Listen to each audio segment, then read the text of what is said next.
Ooh, la, la, la, loo, loo, loo, loo, loo.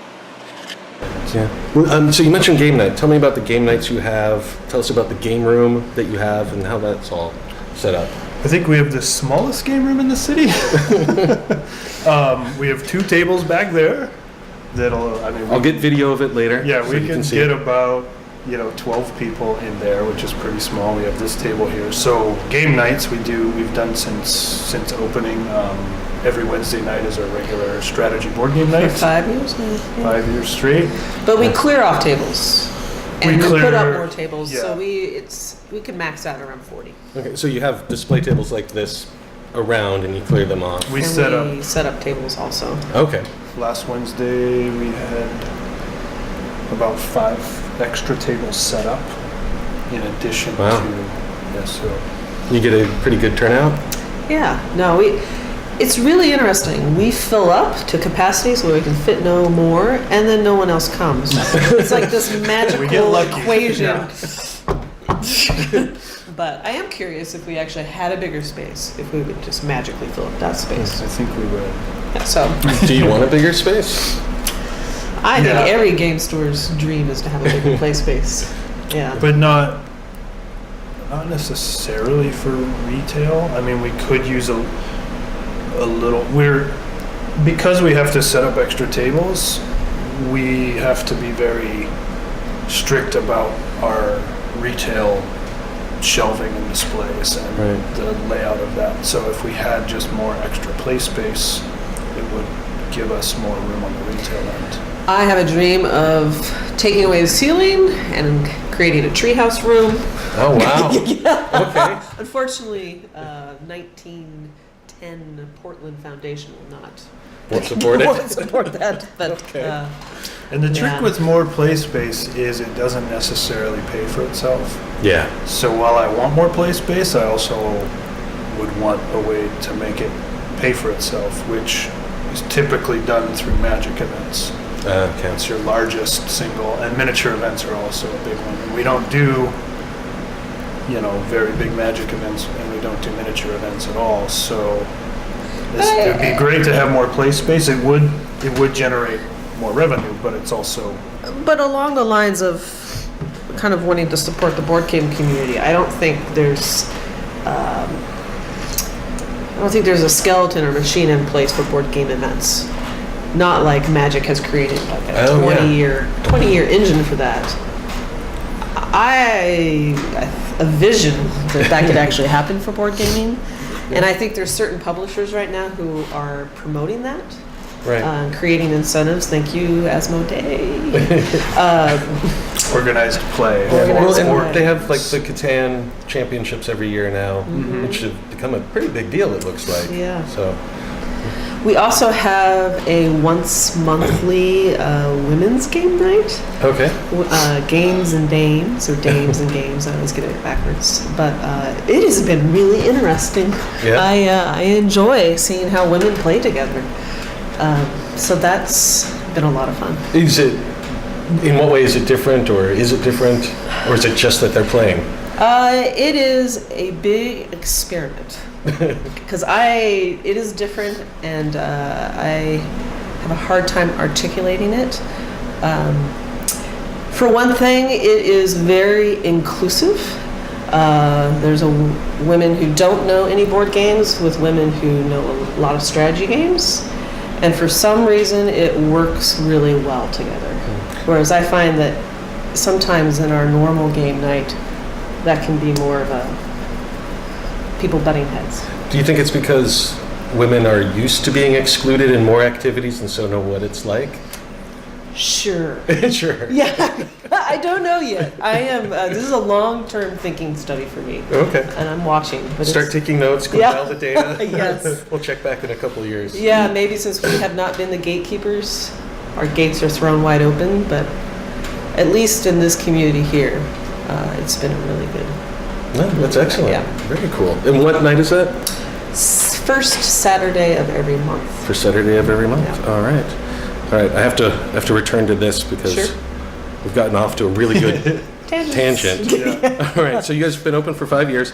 How have things changed over the years for you guys? I mean, we talked about it's huge and big right now, but more specifically for you and Cloud Cap, how's it been? Yeah, so we've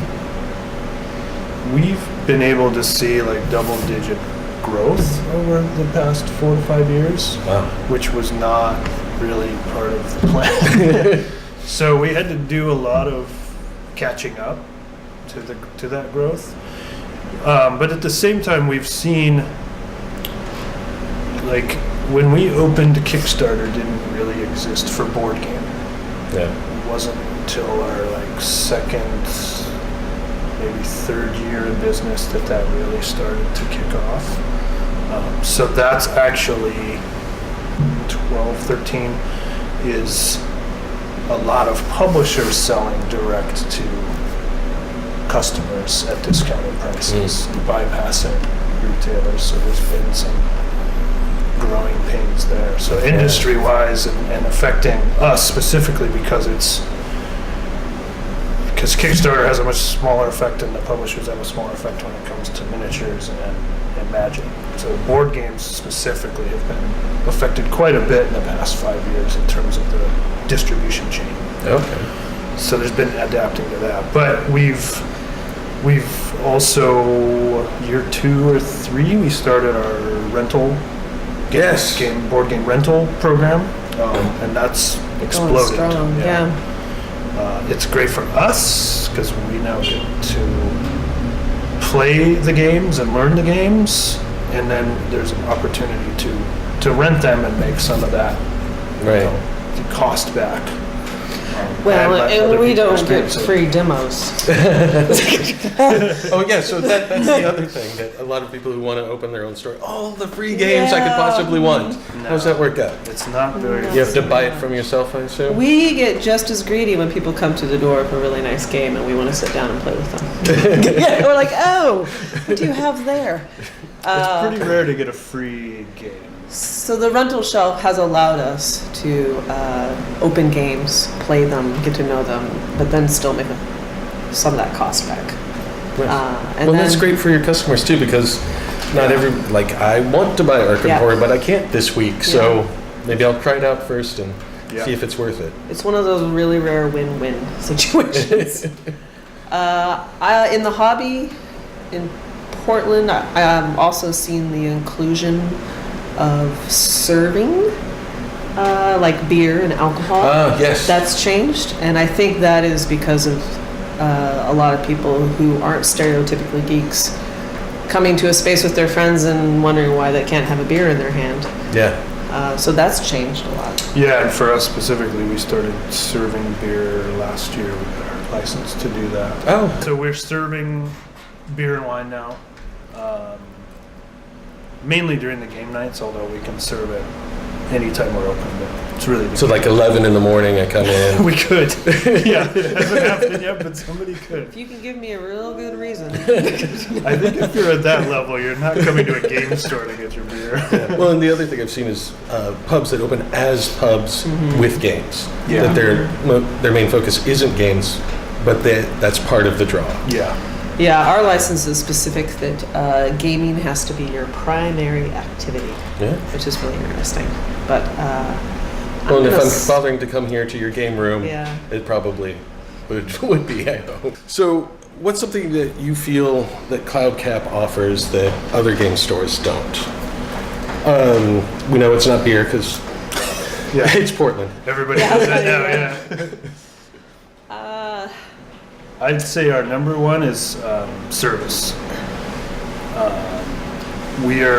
I feel that when it comes to board games, we're probably the most knowledgeable staff for Portland-wide game stores. I mean, that's changing, and I haven't shopped around in a while, so I don't know where everyone's at, but we play a lot of games.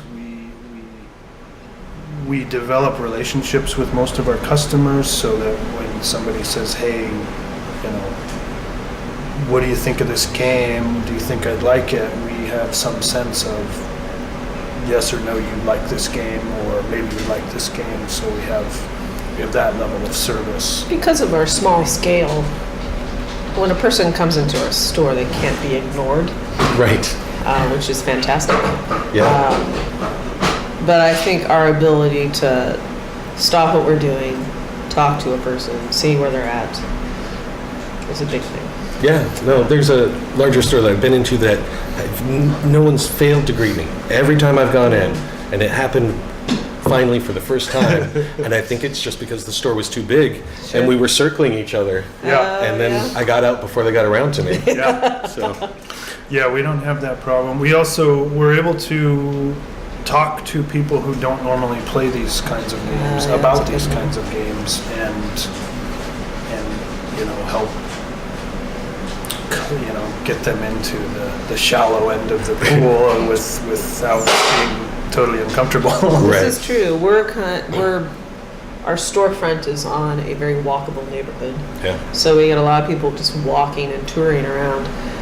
So we get a lot of people who come to the store who didn't even know this kind of stuff existed. They think it's a library, or they think, I don't know what, yeah. Well, it looks a little bit like a coffee shop from the outside Sure. until you look closer. And no, those are games in the window. Yeah, exactly. So that's actually really exciting. That's one of my favorite things, to see someone's eyes light up and say, whoa, and have their mind blown. Like, these are all the games. And I'm like, oh gosh, you don't even know. This is just like a third of them. You're Yeah, and that was part of the goal of the shop, was to expose that. So I think the other thing that we do well is just ambiance, the feel of the space. It's nice to see, like at the game nights or any of our events, really, how the space creates a very social environment, a very casual, mingling, friendly environment. Excellent. Yeah. So what has surprised you both the most in doing this? Ooh, good question. I think for me, and I just thought about this the other night at game night, I was playing a game in the game room and I heard a regular game night attendee say like, oh, I finally made it. I had to take this bus and it took me 30 minutes to get here. And then we've got friends who come from Camas, Washington, Vancouver, Washington. So for me, it's the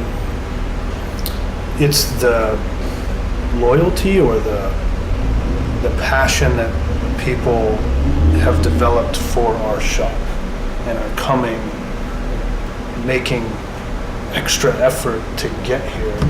They've made it a destination location, which we are in probably one of the hardest to get to areas of Portland, and yet we're able to fill the house on game nights, and Saturdays and Sundays the shop is full. And, we don't have table space, so that to me I think has been most surprising. That the span that people from Beaverton, from all over the place, come here when we're one of I think 4 other game stores in the city now. So Right. that's been surprising for me. No, that's excellent. Yeah. The reasons why people game and the variety of reasons surprises me. I brought my experience. I like to have fun. I like to be around people, but gamers game for so many different reasons. Right. And trying to understand that and appreciate some of those. But yeah, so that's been a pleasant surprise, just kind of growing the breadth of my understanding of people, not necessarily games, but yeah, who I'm playing with. Oh, yeah, excellent. Yeah. Yeah. Well, a lot of times when you're playing a game, depending on the game, you actually are playing the player, not the game. Hopefully. For me, that's an ideal situation. Right. Yeah. I mean, that's why you're at a table instead of just working on a spreadsheet. Yeah. But yeah, there's some of those games where it just clicks, and it's the perfect energy of the people at the table, a great game, and usually a beer in hand. All right. Well, I think we're going to end it there. Thank you both so much Yeah, for thank taking you. the time. I know you're about to open in 5 minutes here. Yeah, it's good we but finally were able to do thank this. you so much. Yeah, All you right. bet. Thank you, Brandon. All right. Well, right. We're here at Cloud Cap Games. We're going to wrap this up. I will include some footage of the store and the address in the description in the video below. This is Brandon from Meeples. Play. Bye.